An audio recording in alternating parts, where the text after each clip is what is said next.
You see a guy in a sports car and think wealth. The system sees a liability on four wheels. Most people are playing a game of appearances while their internal ledger is bleeding red.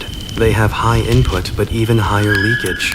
You're currently building a finance app or a business because you want freedom. But freedom isn't a number in a bank account. Your videography gear is an asset only when it's working for a client.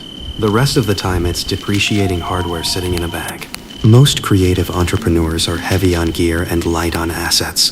They're tool-rich but cash-poor. An asset is a system that works independently of your manual labor. It could be a rental property, a stock portfolio, or a digital product that sells itself. These are the engines of a sovereign life. Everything else is just stuff. When you look at your Notion dashboard or your finance tracker, you need to be brutal with the labels. Is this item feeding me, or am I feeding it? If you have to pay for its maintenance every month, it's a liability masquerading as an investment. The logic error most people make is buying the reward before they build the engine.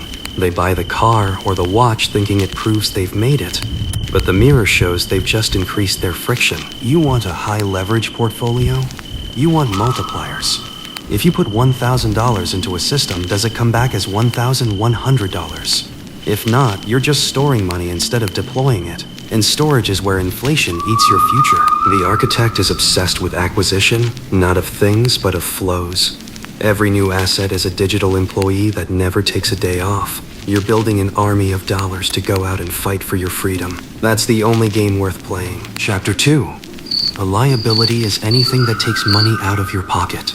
It sounds simple, but the trap is subtle. Your subscription services, your high-interest debt, and even your dream home are often liabilities in disguise. You're currently subscription-rich? You have 20 different SaaS tools and streaming accounts that leak $10 here and $50 there. Individually, they're noise.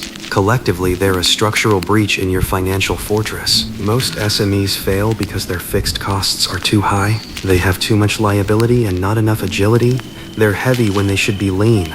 You're paying for options you never use and status you don't need yet. The liability trap is designed to keep you in the manual loop. If your monthly nut is $5,000, you have to work. You can't afford to spend 3 months architecting a new system. You're chasing the invoice just to stay at zero. This is financial friction. It's the opposite of flow. It's a negative feedback loop that drains your cognitive energy before you even start the day. You're worried about bills instead of builds. To break the trap, you have to audit the leakage. Every liability must be justified by its utility. If it doesn't directly contribute to your growth or your sanity, it's a bug that needs to be deleted from the ledger. Be ruthless with your outflow. You want to be asset heavy and liability light. This gives you margin, and margin is the oxygen that allows a systems architect to think long term. Kill the dead weight before it kills the dream. Chapter 3. Wealth isn't a pile of money, it's a current of cash. A pile can be spent or stolen. A current is a system that regenerates. You want to build a hydroelectric dam for your finances, not just a water tank. Cash flow is the blood of your life OS. It needs to circulate. If the circulation stops, the business dies. If the circulation is one way out, the founder dies. You need a re-entry loop where profit becomes principal. Most people treat profit as spending money. The architect treats profit as seed data. It's information that tells you which asset is working. You then reinvest that data to scale the engine. This is compounding logic in real time. When you're designing your finance app in Figma, the user interface should prioritize flow over balance.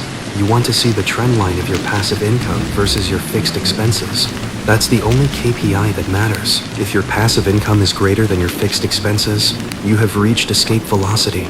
You are no longer required to work. The system is self-sustaining. You have achieved functional immortality in the marketplace. Until you hit that point, you are vulnerable. You are one crashed client or one bad quarter away from a system shutdown. Cash flow is your shield. It's the buffer that protects your creative sovereignty. Don't save for a rainy day. Build a system that thrives in the rain. Cash flow is the result of good architecture. It's the output of a well-oiled wealth machine. If the flow is weak, the design is wrong. Fix the code of your income. Chapter 4. Every dollar you spend on a liability is a dollar that can't be used to buy an asset. This is the opportunity cost.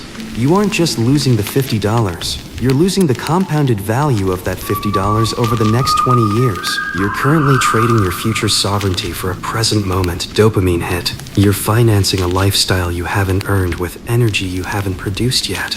It's a time travel error that steals from your future self. Think of your capital as raw material for your architecture.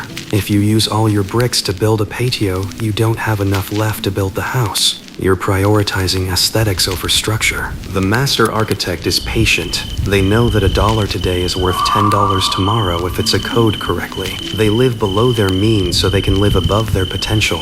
They delayed gratification to accelerate freedom. When you buy gear you don't need, or software you don't use, you're stalling your own growth. You're adding weight to the craft and wondering why it's not taking off. Every unnecessary purchase is an anchor on your life OS. Audit your spending through the lens of opportunity. Ask, what could this dollar become if I let it grow? If the answer is more freedom, then keep the dollar. If the answer is temporary status, then walk away from the deal. You aren't cheap, you're strategic. You aren't broke, you're building. The standard map calls it frugality. The architect calls it capital allocation. Be the CEO of your own balance sheet. The board is watching the numbers. Chapter 5. Your sovereign ledger is the final boss of your digital architecture. It's the truth that stays when the hype fades. If you can't look at your numbers without anxiety, your system is still immature. You want a ledger that is automated, accurate, and actionable. Use tools like QuoteMake.com to sync your bank statements to your Notion database. Use Lovable or Figma to visualize the data so you can see the patterns in your behavior. A sovereign doesn't check their balance. A sovereign reviews their portfolio. They look at the spread between revenue and expenses. They look at the health of their assets. They treat their finances like a technical specification. When you treat money as data, the emotion disappears. You don't feel bad about a loss. You debug the logic error. You don't feel proud of a gain. You optimize the flow. You become objective and dangerous. This objectivity is what allows you to scale. You can see when it's time to hire an editor or automate a sales funnel. You aren't guessing based on vibes. You're deciding based on distilled truth. Your wealth machine is the foundation for everything else. Without it, your videography is just a hobby, and your life OS is just a plan. With it, you are an independent force in the global economy. You are unstoppable. The ledger is the mirror. If you don't like what you see, don't break the mirror. Fix the architecture. Move the data from liabilities to assets. Turn the red to green. That's the final script for day 6. You've balanced the ledger, and the wealth machine is starting to hum. But even with assets in the bank, why does it feel like your content still lacks that cinematic soul? If your storytelling doesn't hit the psychology of the viewer, the machine will eventually run out of attention. Check the previous video to see why your schedule is a lie.